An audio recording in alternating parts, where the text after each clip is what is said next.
It was the birthday of the Infanta. She was just 12 years of age, and the sun was shining brightly in the gardens of the palace. Although she was a real princess and the Infanta of Spain, she had only one birthday every year, just like the children of quite poor people. So it was naturally a matter of great importance to the whole country that she should have a really fine day for the occasion. And a really fine day it certainly was. The tall striped tulips stood straight up upon their stalks, like long rows of soldiers, and looked defiantly across the grass at the roses and said, "We are quite as splendid as you are now." The purple butterflies fluttered about with gold dust on their wings, visiting each flower in turn.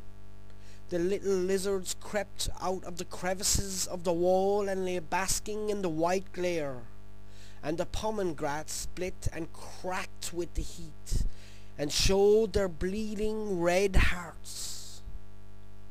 Even the pale yellow lemons that hung in such profusion from the mouldering trellis and along the dim arcades seemed to have caught a richer colour from the wonderful sunlight, and the magnolia trees opened their great globe like blossoms of folded ivory, and filled the air with a sweet, heavy perfume.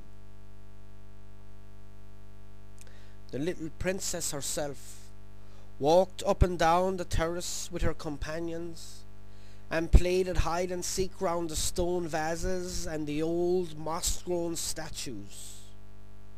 On ordinary days she was only allowed to play with the children of her own rank, so she had always to play alone. But her birthday was an exception.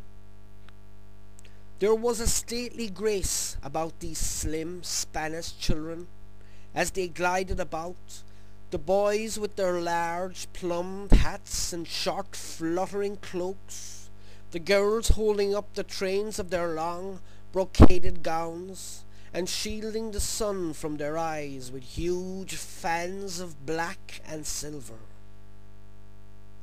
But the Infanta was the most graceful of all, and the most beautifully attired. After the somewhat cumbersome fashion of the day, her robe was of grey satin, the skirt and the wide puffed sleeves heavily embroidered with silver, and the stiff corset studded with rows of fine pearls. Two tiny slippers with big pink rosettes peeped out beneath her dress as she walked.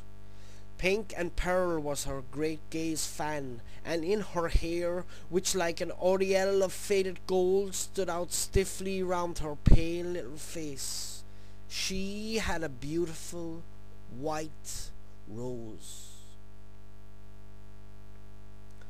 From a window in the palace, the sad, melancholy king watched him.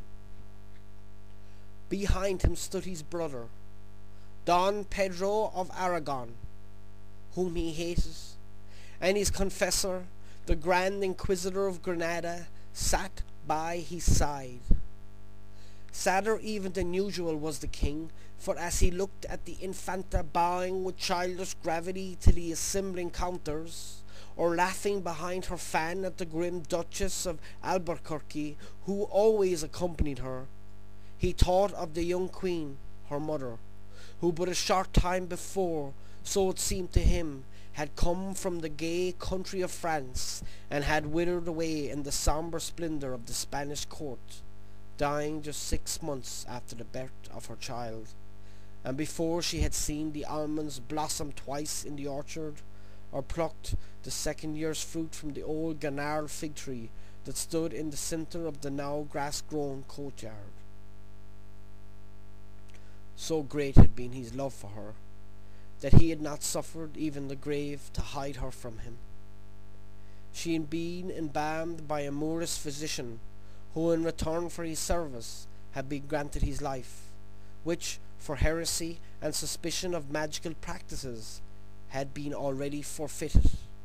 Men said to the Holy Office, and her body was still living on its tapestried bier in the black marble chapel of the palace, just as the monks had borne her in on that windy March day nearly 12 years before.